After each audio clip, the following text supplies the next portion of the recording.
আসসালামু আলাইকুম। এর আগে একটি ভিডিওতে দেখিয়েছিলাম কিভাবে ব্লক করা ওয়াইফাই আনব্লক করে আবার ব্যবহার করবেন। এখানে দুটো অপশন রয়েছে, একটা হচ্ছে ইউজ র্যান্ডমাইজ ম্যাক ডিফল্ট, একটা হচ্ছে ইউজ ডিভাইস ম্যাক। আপনার যদি ইউজ ডিভাইস ম্যাকে থাকে তাহলে আপনি এটাকে চেঞ্জ করে ইউজ র্যান্ডমাইজ ম্যাক ডিফল্টে ব্যবহার করতে পারবেন। আপনাকে যদি প্রথমটাতে ব্লক করে দেয় ইউজ র্যান্ডমাইজ ম্যাক ডিফল্ট, তাহলে আপনি সেকেন্ড অ্যাড্রেস দিয়ে ব্যবহার করতে পারবেন ইউজ ডিভাইস ম্যাক। এখানে কিন্তু দুটো অপশন রয়েছে, একটা চেঞ্জ করে আপনি অন্যটা থেকে ব্যবহার করতে পারবেন। কিন্তু এই ক্ষেত্রে যদি আপনাকে দুইটা থেকে ব্লক করে দেয় সেক্ষেত্রে কিন্তু আপনি ওই ওয়াইফাইটি আর কখনো ব্যবহার করতে পারবেন না। মনে করুন আপনার পাশের বাসা অথবা আপনার পাশের দোকান থেকে আপনি 50 টাকা অথবা 100 টাকা দিয়ে আপনার একটা মোবাইলে ওয়াইফাই কানেক্ট করে নিয়েছেন। এখন যদি আপনি ওই মোবাইল থেকে পাসওয়ার্ড বের করে অন্য কোনো ডিভাইসে কানেক্ট করেন সেক্ষেত্রে কিন্তু অ্যাডমিন ইউজার আইডি থেকে আপনার অন্য যে ডিভাইসগুলো সেগুলো কিন্তু ব্লক করে দিবে। এখন আপনি কিন্তু আদারওয়াইজ আর ওয়াইফাইটি আপনার অন্য ডিভাইসে ব্যবহার করতে পারবেন না। তাই আজকে আপনাদের দেখাবো আপনার একটা ডিভাইসে যদি ওয়াইফাই কানেক্ট করা থাকে সেই ডিভাইস থেকে ব্লুটুথের মাধ্যমে আপনি মাল্টিপল অনেকগুলো ডিভাইসে ওয়াইফাই ব্যবহার করতে পারবেন। আশা করছি আজকের ভিডিওটি অনেক বেশি ইন্টারেস্টিং হতে যাচ্ছে। তাই ভিডিওটি শুরু করার আগে অবশ্যই একটি লাইক করে দিন। দেখছেন এই টেকনোলজি, আপনাদের সাথে রয়েছে আমি আলমগীর। তো চলুন মূল ভিডিওতে জাম্প করি। Welcome back. ওকে, আমাদের এখানে এখন দুইটা মোবাইল দেখতে পাচ্ছেন। নাম্বার 1 এটা হচ্ছে স্যামসাং মোবাইল, নাম্বার 2 হচ্ছে টেকনো মোবাইল। স্যামসাং মোবাইলে ওয়াইফাই কানেক্ট রয়েছে এবং আমরা টেকনো যে মোবাইলটি রয়েছে এই মোবাইলটি থেকে ইন্টারনেট সংযোগ পুরোপুরিভাবে বন্ধ করে দিলাম। এখন দেখুন আমাদের 1 নম্বর মোবাইলে কিন্তু ওয়াইফাই কানেক্ট রয়েছে। 1 নম্বর মোবাইল থেকে আমরা এখন 2 নম্বর মোবাইলে ব্লুটুথের মাধ্যমে ওয়াইফাইটি ব্যবহার করব।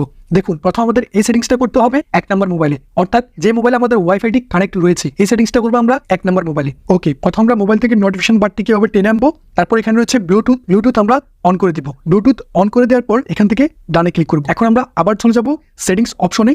মোবাইল থেকে সেটিংস অপশনে যাওয়ার পর এখানে দেখতে পাচ্ছেন কানেকশন রয়েছে, এক এক মোবাইলে এক এক সিস্টেম হতে পারে। তারপর এখানে দেখতে পাচ্ছেন mobile hotspot and tethering, just mobile hotspot and tethering এই অপশনটি আমাদের খুঁজে বের করতে হবে। এখন এখানে দেখতে পাচ্ছেন ব্লুটুথ থেটারিং, জাস্ট ব্লুটুথ থেটারিং এই অপশনটিকে আমরা অন করে দিব। ওকে, এখন আমরা ব্যাকে চলে আসবো। এখন অনেকেই বলতে পারেন যে ভাই এক এক মোবাইলে এক এক সিস্টেম, আমরা তো ব্লুটুথ থেটারিং এই অপশনটি খুঁজে পাচ্ছি না। আপনারা ব্লুটুথ থেটারিং এই অপশনটি খুঁজে না পেলে অবশ্যই প্রত্যেকটা মোবাইল সেটিংস অপশনে এরকম সার্চ বার রয়েছে, এখানে সার্চ বারে ক্লিক করব। এখানে আপনাকে সার্চ করতে হবে Bluetooth BLUETTH Bluetooth থেটারিং TETHERING থেটারিং। Bluetooth থেটারিং এই অপশনটি আপনি সেটিংস থেকে সার্চ করলেই এই অপশনটি পেয়ে যাবেন। দেখতে পাচ্ছেন ব্লুটুথ থেটারিং এই অপশনটি কিন্তু চলে আসছে। আমরা এই অপশনটিতে ক্লিক করব। এখানে দেখতে পাচ্ছেন ব্লুটুথ থেটারিং এই অপশনটি যদি আপনার অফ করা থাকে আপনি এই অপশনটিকে অন করে দিব। এখন আমাদের প্রথম নাম্বার মোবাইলের সেটিংস পুরোপুরি শেষ, কেটে দিয়ে চলে আসবো হোম স্ক্রিনে। এখন আমরা চলে যাবো 2 নম্বর মোবাইলে। 2 নম্বর মোবাইলের নোটিফিকেশন বারটিকে আবার টেনে আনবো। তারপর দেখতে পাচ্ছেন ব্লুটুথ রয়েছে, ব্লুটুথ থেকে এভাবে ট্যাপ করে ধরে রাখবো, অথবা আপনারা সেটিংস থেকেও ব্লুটুথ থেকে এভাবে অন করতে পারেন। তারপর আমরা এখানে আমাদের যে 1 নম্বর মোবাইলটি রয়েছে সেই মোবাইলটি সার্চ করব। এখানে উপরে দেখতে পাচ্ছেন গ্যালাক্সি S10, এটা হচ্ছে আমাদের 1 নম্বর মোবাইল। আপনারা এটাকে যদি খুঁজে না পান তাহলে অবশ্যই আপনি আবার রিফ্রেশ করে সার্চ করে নেবেন। ওকে, এখন আমরা এখান থেকে গ্যালাক্সি S10 এই মোবাইলটিতে ক্লিক করব। ওকে, দেখতে পাচ্ছেন এখন আমাদের 2 নম্বর মোবাইলটি 1 নম্বর মোবাইলের সাথে কানেক্ট হয়ে গেছে। কানেক্ট হয়ে যাওয়ার পর এখন দেখুন আমি কেটে দিয়ে হোম স্ক্রিনে চলে আসবো। এখন দেখতে পাচ্ছেন আমাদের 2 নম্বর মোবাইলে শুধুমাত্র ব্লুটুথ কানেক্ট করা রয়েছে। নোটিফিকেশন বারটিকে টেনে দেখাবো, ব্লুটুথটি কানেক্ট করা রয়েছে 1 নম্বর মোবাইলের সাথে।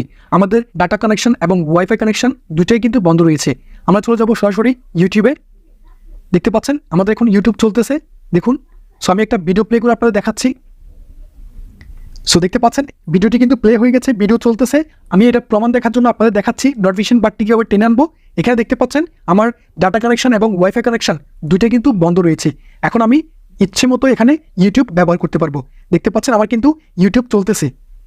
সো আশা করছি আজকের ভিডিওটি আপনাদের অনেক ভালো লেগেছে। ভিডিওটি সত্যি ভালো লেগে থাকলে অবশ্যই একটি লাইক করে দিন। ভিডিওতে কোথাও বুঝতে সমস্যা হলে অবশ্যই কমেন্ট করে জানাবেন, আমি রিপ্লাই করার চেষ্টা করবো। দেখা হবে পরবর্তীতে অন্য কোনো ইন্টারেস্টিং ভিডিওতে। সে পর্যন্ত সবার সুস্বাস্থ্য কামনা করে আমি আলমগীর এখানে বিদায় নিচ্ছি। আল্লাহ হাফিজ।